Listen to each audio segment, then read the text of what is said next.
Hermanos, Dios les bendiga. Les saludo con el deseo de que la salud prevalezca entre sus hogares y en sus familias. Esta vez compartiré con ustedes la lección número 17, que lleva por título La teología de la prosperidad, en la cual estaremos desarrollando 3 puntos principales, que son la perspectiva de la teología de la prosperidad, la perspectiva bíblica de la prosperidad y las implicaciones bíblicas. Quiero comenzar comentando que la prosperidad no significa simplemente riqueza material y puede experimentarse en todas las áreas de la vida, aun cuando falte el dinero. Vamos a ver el primer tema, que se llama perspectiva de la teología de la prosperidad. ¿Qué es lo que los predicadores enseñan en esta teología? ¿Qué es lo que los creyentes practican? Y también quiero compartir con ustedes algunos de sus antecedentes. Fue un predicador norteamericano en las décadas de los 30 y 40 de la Iglesia Metodista, quien fue el principal exponente de la teología de la prosperidad. Su nombre fue Esek William Kenyon, quien logró a través de enseñanzas plasmadas en libros, en audiograbaciones, en conferencias y en predicaciones, influir en la vida de muchos predicadores pentecostales de aquella época, quienes popularizaban y repetían enseñanzas de Kenyon, las cuales combinaban la fe con una serie de ideas positivas que aparentemente servían, entre otras cosas, para ser curado de enfermedades y hasta hacer posible lo imposible, solo por creerlo en la mente y declararlo. Algunas de las frases que popularizó el fundador de la teoría de la prosperidad y que los actuales predicadores de la prosperidad continúan difundiendo son: lo que yo confieso es lo que yo poseo. Kenyon también fue promotor de ideas fuera de contexto. Por ejemplo, afirmaba que si la muerte física de Jesús fue suficiente para pagar por el pecado, entonces cada cristiano puede pagar su penalidad por el pecado por medio de su propia muerte. A inicios de los 80, con el descubrimiento del Internet, los predicadores de la teología de la prosperidad tuvieron alcance mundial, afectando de manera muy significativa el mensaje del verdadero evangelio. Esta doctrina resulta muy atractiva para las personas, ya que ven en Dios a un proveedor más que a un redentor. Hacen énfasis en la prosperidad material, asegurando que el deseo de Dios es que tengamos una vida abundante en la tierra.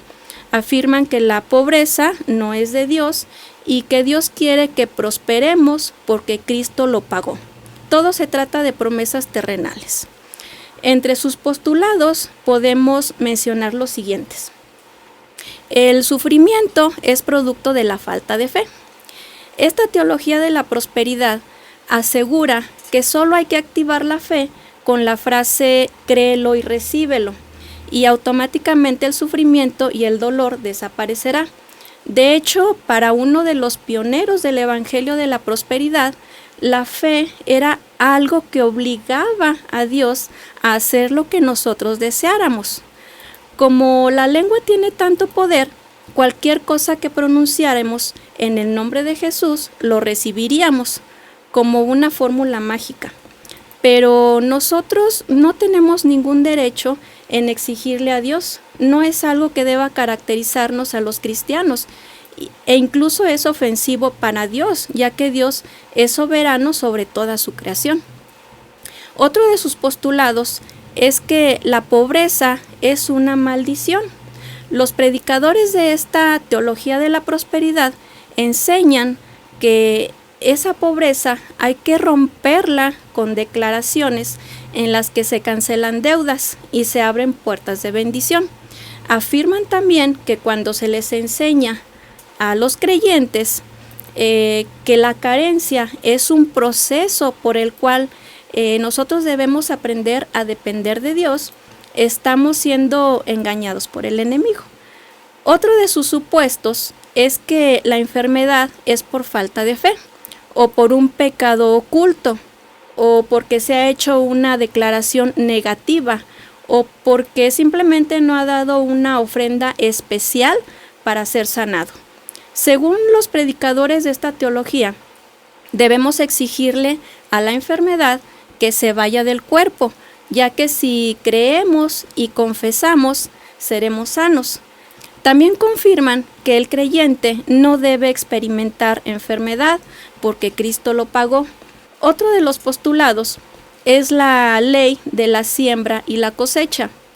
Significa que en el momento en que la persona pone en manos de Dios sus bienes, estos se multiplican de manera que entra en un proceso de riqueza ilimitada. Por lo tanto, entre más semillas se siembra con los predicadores de esta teología, pues más se cosecha. La semilla puede ser dinero o bienes. Entre más valor tenga tu semilla, pues más bendición recibirás.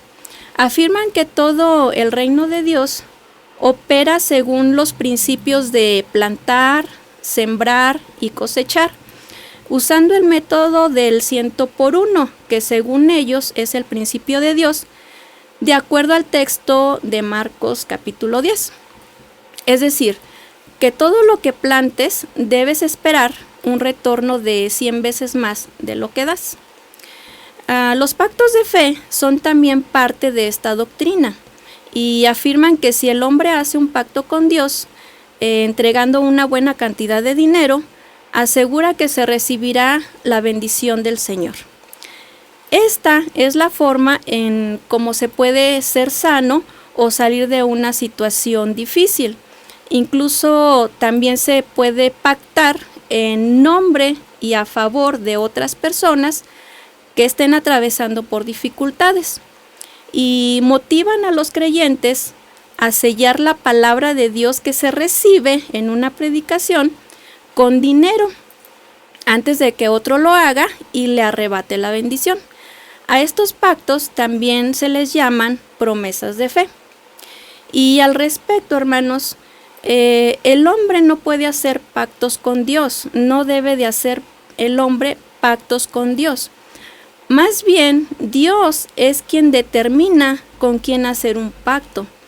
En la Biblia encontramos versículos acerca del pacto y en repetidos textos dice mi pacto, y lo dice Jehová. Este evangelio de la prosperidad también rechaza la soberanía de Dios. Colocan a Dios en una posición degradante, afirmando que podemos controlar al Dios del universo, declarando con nuestras propias bocas que podemos controlar nuestro dinero y mucho más. Y esa es una declaración muy arrogante. Los predicadores de esta teología de la prosperidad y sus familias muestran vidas de lujos y sus enseñanzas tienen poco sustento bíblico. Hermanos, no tenemos ningún derecho de exigirle a Dios nada. Incluso algunos de nosotros estamos mejor de lo que merecemos. Tenemos que aprender a depender de Dios. En la segunda epístola de Pedro, en el capítulo 2, nos habla de los falsos profetas y de los falsos maestros. Leamos los versículos del 1 al 3. Dice así: pero hubo también falsos profetas entre el pueblo, como habrá entre vosotros falsos maestros, que introducirán encubiertamente herejías destructoras, y aún negarán al Señor que los rescató, atrayendo sobre sí mismos destrucción repentina. Y muchos seguirán sus disoluciones, por causa de los cuales el camino de la verdad será blasfemado. Y por avaricia harán mercadería de vosotros, con palabras fingidas. Sobre los tales ya de largo tiempo la condenación no se tarda, y su perdición no se duerme. El apóstol Pedro nos advierte de estos falsos maestros, que predican un mensaje diferente al verdadero evangelio. Predican lo que la gente desea escuchar, No predican un mensaje de salvación, no predican un mensaje de santidad, no predican un mensaje de obediencia al ordenado por Dios. Más bien introducen herejías destructoras que van formando seguidores arrogantes, vanidosos, desobedientes a la ley de Dios. Entonces, hermanos, cuidémonos de los que nos quieren desviar del camino de nuestro verdadero Dios. El segundo punto que vamos a estar analizando en esta clase es la perspectiva bíblica de la prosperidad. ¿Qué dice la Biblia acerca de la prosperidad? Hermanos, ciertamente Dios ha hecho prosperar a sus escogidos, que han obedecido su ley, que han buscado su consejo, que lo reconocen como el único Dios y se afirman en Él. Veamos como primer referencia la prosperidad como un poder superior. En el libro de Génesis, capítulo 39, encontramos la historia de José. Aquí se describe cómo Jehová estaba con José. Dice que fue varón próspero. Incluso Jehová bendijo la casa del egipcio, donde José era mayordomo. La bendición de Jehová estaba sobre todo lo que tenía su amo. Cuando José estuvo en la cárcel, Jehová también lo prosperó y le dio gracia delante de los ojos del jefe de la cárcel, de manera que José tenía el cuidado de todos los presos en la prisión. Dice la Escritura que todo lo que se hacía allí, José lo hacía. Dice en el versículo 23, no necesitaba atender el jefe de la cárcel cosa alguna de las que estaban al cuidado de José, porque Jehová estaba con José, y lo que él hacía, Jehová lo prosperaba. Vemos cómo Dios, por su poder y por su voluntad, respaldó a José, teniendo éxito en lo que hacía. José vivió una vida muy cerca de la presencia de Dios. Su vida fue de un extremo a otro, pero José era el mismo. No le importaba si le iba bien o mal. Nunca puso en duda su fe en Dios. Creyó que Dios tenía un lugar para su vida y que Dios iba a proveer para él. Hermanos, en todos los casos es Jehová quien nos respalda y hace que el hombre progrese en todos sus esfuerzos. Otra referencia que podemos mencionar es la prosperidad de Dios hacia sus hijos. Dios es el único que nos da un espacio y recursos suficientes para vivir. En Génesis capítulo 26 encontramos la historia de Isaac cuando habitó en Gerar y sembró en aquella tierra y cosechó al 100 por 1 y le bendijo Jehová y fue prosperado también con ovejas y vacas. Recordemos que el rey Abimelech, rey de los filisteos, le dijo que se marchara de ahí. Entonces Isaac tuvo que irse al valle de Gerar y allí habitó. Cuando Isaac estuvo en el valle de Gerar, comenzó a abrir los pozos de agua que los filisteos habían cerrado después de la muerte de su padre Abraham. Y en las dos primeras ocasiones en que hallaron pozos de aguas, los pastores de Gerar pelearon con los pastores de Isaac porque decían que el agua era de los pastores de Gerar. Pero en el versículo 22 dice que Isaac se apartó de allí y abrió otro pozo y no pelearon sobre él y llamó su nombre Rehobot y dijo, porque ahora Jehová nos ha prosperado y fructificaremos en la tierra. Reconozcamos, hermanos, que Dios es quien nos ha proveído de recursos para que nosotros tengamos un lugar donde vivir. Vemos en estos textos lo que Dios hizo con Isaac, bendiciéndole con tierras, con buenas cosechas y con pozos de agua. En la historia de Isaac podemos ver que él fue un varón con un corazón rendido a la voluntad de Dios, obediente a lo que Dios le decía y fue prosperado. Veamos un tercer punto, la prosperidad como sabiduría. En el libro de Josué, en el capítulo 1, nos habla del liderazgo que Josué tuvo que adoptar para dirigir al pueblo de Israel. Después de la muerte de Moisés, Jehová habla con Josué para decirle que ahora él dirigirá al pueblo a la tierra prometida. En los versículos del 5 al 7, Jehová le dice a Josué lo siguiente: Nadie te podrá hacer frente en todos los días de tu vida. Como estuve con Moisés, estaré contigo. No te dejaré ni te desampararé. Esfuérzate y sé valiente, porque tú repartirás a este pueblo por heredad la tierra de la cual juré a sus padres que la daría a ellos. Solamente esfuérzate y sé muy valiente para cuidar de hacer conforme a toda la ley que mi siervo Moisés te mandó.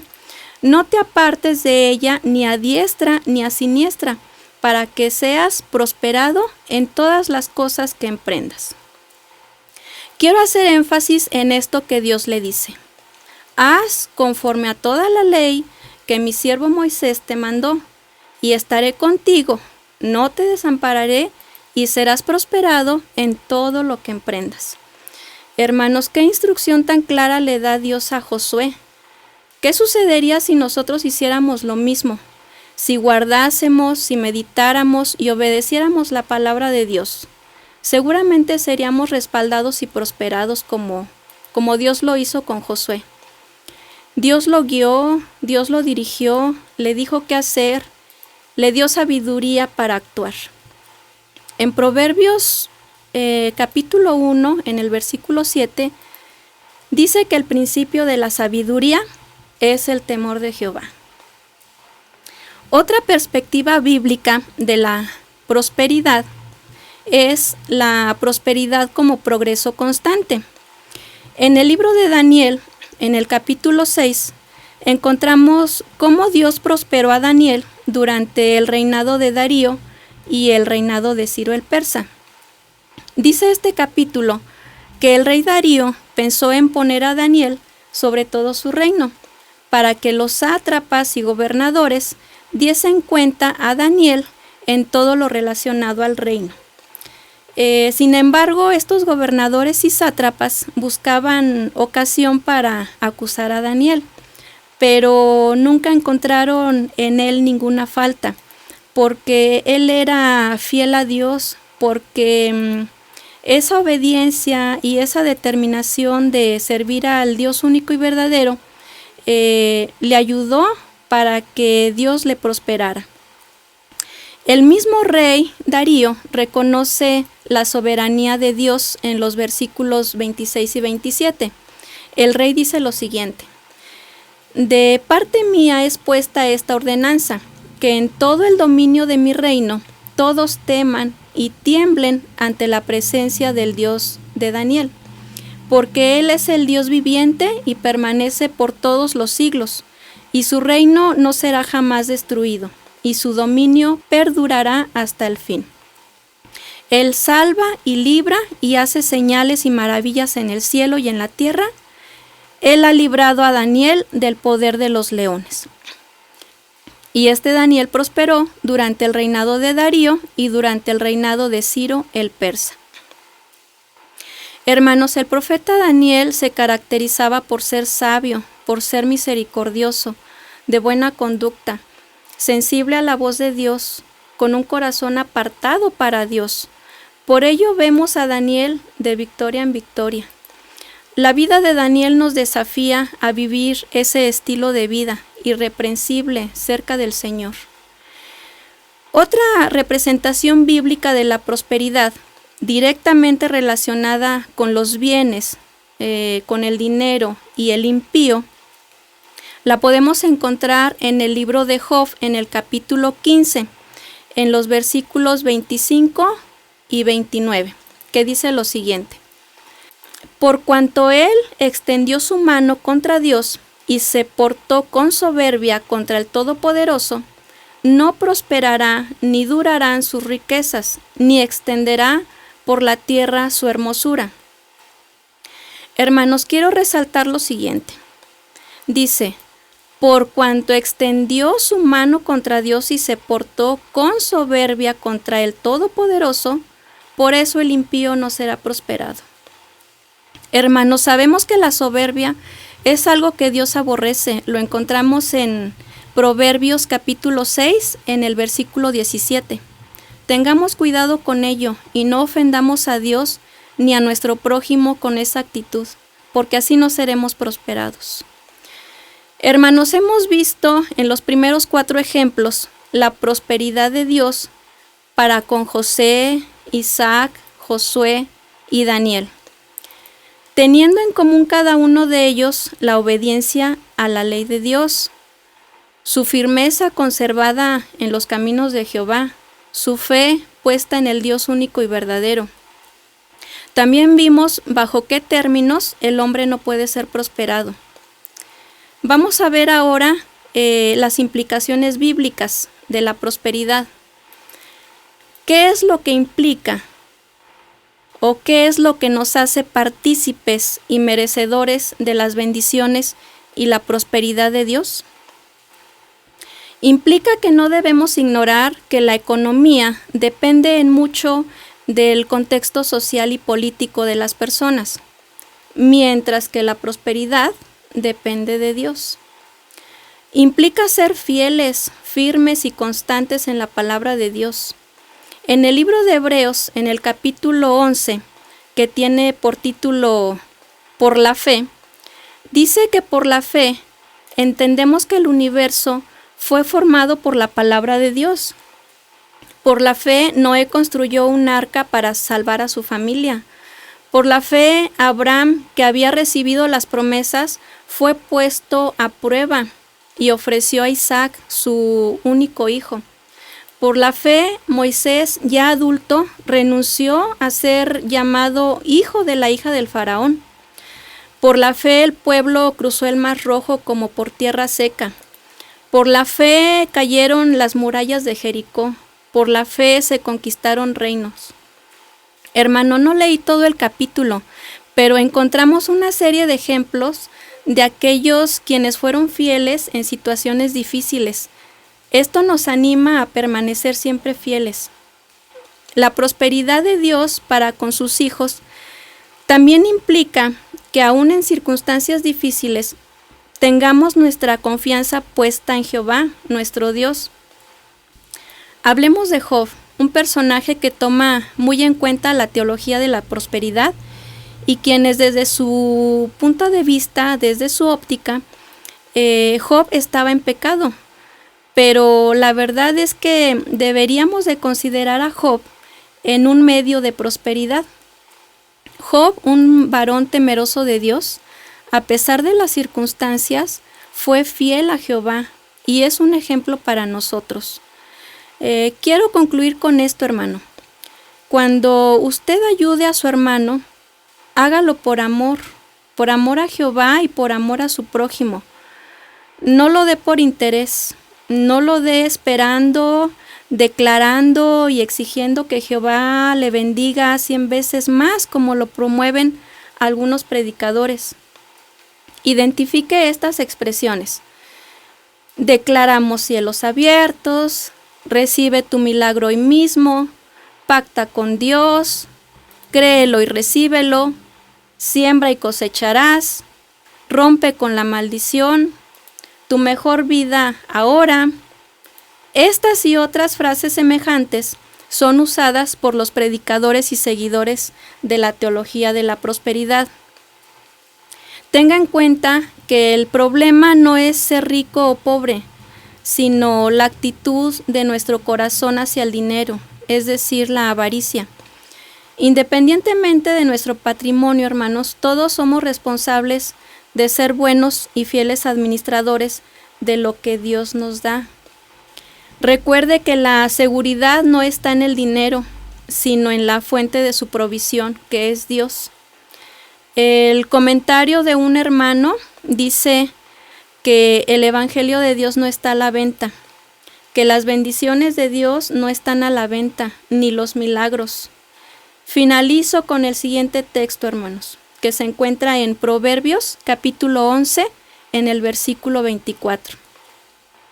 Hay quienes reparten y les es añadido más, y hay quienes retienen más de lo que es justo. pero vienen a pobreza. Dios les bendiga, hermanos. Nos vemos pronto.